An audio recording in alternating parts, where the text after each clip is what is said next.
Assalamualaikum warahmatullahi wabarakatuh.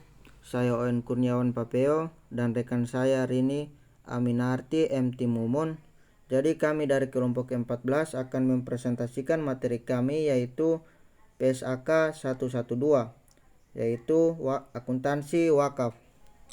Jadi di sini ada jenis wakaf, jadi terbagi atas dua berdasarkan peruntukannya. Yang pertama ada wakaf ahli dan yang kedua ada wakaf khairi atau kebijakan. Jadi wakaf ahli adalah wakaf yang diperuntukkan bagi kepentingan dan jaminan sosial dalam lingkungan keluarga dan lingkungan kerabat sendiri. Sedangkan wakaf khairi atau kebijakan adalah wakaf yang secara tegas untuk kepentingan agama atau keagamaan atau kemasyarakatan atau kebajikan umum. Selanjutnya wakaf terbagi atas 3 berdasarkan jenis harta. Yang pertama itu ada benda tidak bergerak dan yang kedua ada benda bergerak selain uang dan yang terakhir ada benda bergerak berupa uang. Di sini ada juga jenis wakaf terbagi atas 2 berdasarkan waktu. Yang pertama itu muabad atau wakaf yang diberikan untuk selamanya dan yang kedua ada mu'aqad atau wakaf yang diberikan dalam jangka waktu tertentu. Jenis wakaf terbagi atas 2 berdasarkan penggunaan harta yang diwakafkan.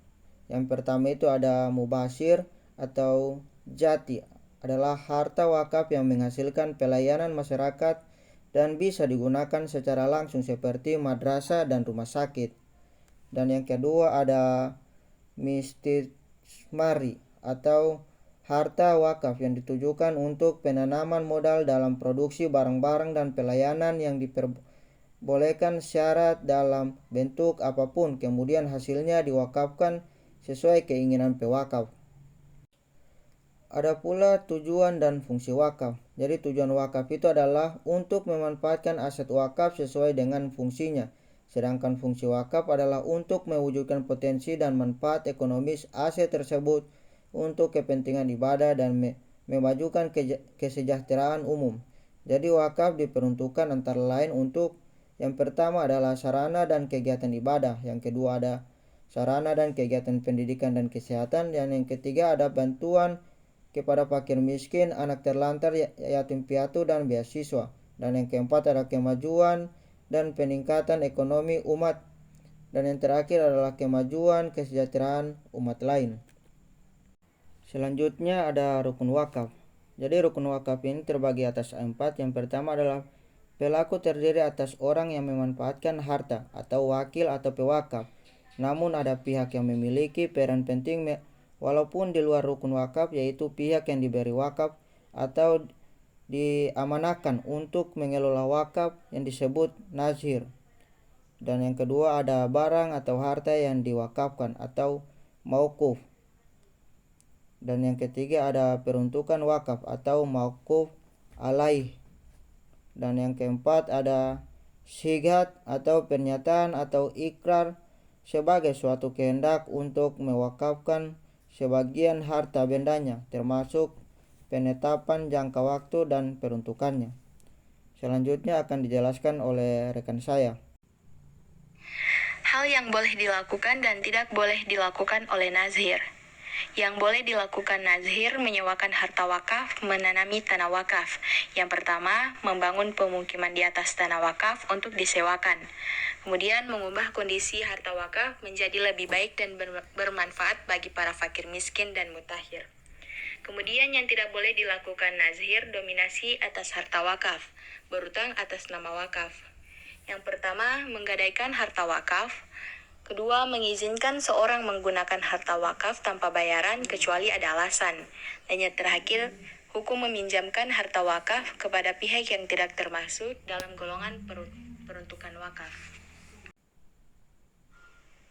Kemudian imbalan nazhir. Nazhir adalah pihak yang mengelola wakaf. Di dalam perundangan diatur hak untuk nazhir tidak boleh melebihi 10% dari hasil pengelolaan dan pengembangan aset wakaf. Di dalam PSAK 112, imbalan untuk nazhir didefinisikan sebagai hasil neto dari pengelolaan dan pengembangan aset wakaf yang telah direalisasikan, berupa kas atau setara kas dalam periode berjalan. penghasilan neto yaitu berupa hasil neto dari pengelolaan dan pengembangan aset wakaf di periode berjalan, penyesuaian terhadap hasil neto pengelolaan dan pengembangan aset wakaf pada periode yang lalu yang diterima pada periode berjalan. Kemudian penyesuaian terhadap aset neto, hasil pengelolaan dan pengembangan aset wakaf periode berjalan yang belum diterima di periode berjalan. Syarat ketentuan pewakaf. Yang pertama merdeka, kedua berakal sehat, ketiga dewasa atau balik, yang keempat tidak berada di bawah pengampuan. Ketentuan mauquf bi atau harta yang diwakafkan.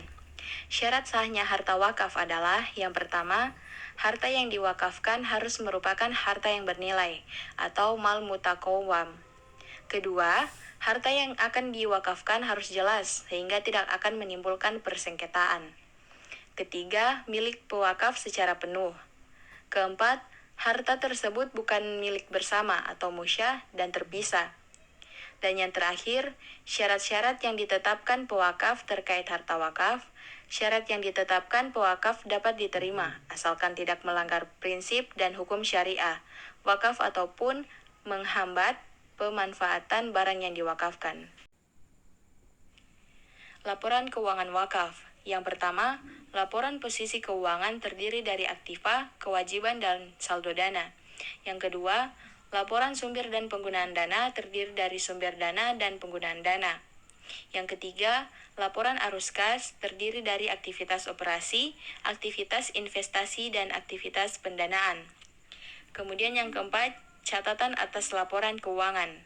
Dan yang terakhir, ikhtisar laporan keuangan nazhir yang sekurang-kurangnya mencakup jumlah fundraising wakaf, yaitu jumlah investasi wakaf, jumlah penyaluran atau pemanfaatan hasil investasi wakaf. Baik, sekian presentasi dari kelompok kami. Lebih dan kurangnya kami mohon maaf. Wassalamualaikum warahmatullahi wabarakatuh.